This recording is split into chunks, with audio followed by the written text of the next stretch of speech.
базар іші дуылдап тұр. 12-13 жасар бала месқарын саудагерінің алдындағы қуырылған тауға тіне өзінің тарамыс қолдарын созып еді.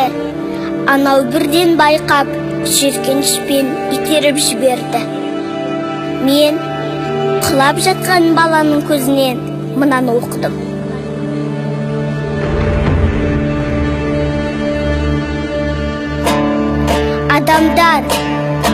Адамдар, қаталсыңдар, қаталдықтан әлағзар татарсыңдар. Жалғыздықтан зарығып ашынғанда мен сендерді асылдар дебем, сипайдау шашымнан дебем.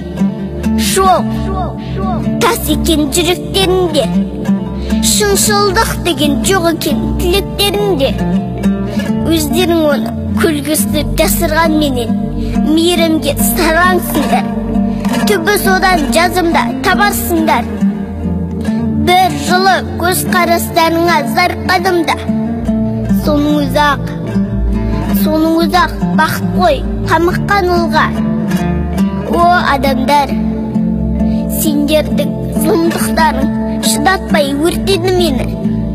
Не деген пасық едіңдер, шуақсыз қурайды емес пе жасыл егіндер.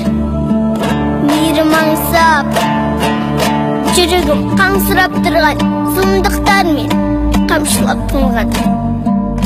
Жанымда үміт, сенімдерім түгесілгенде, лақтырып тастап кеттіңде күресін жерге.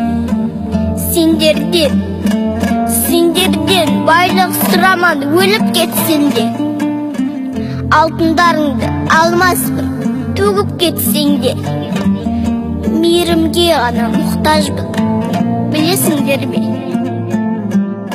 Мейірімге ғана мұқтажбын, білесіңдер ме?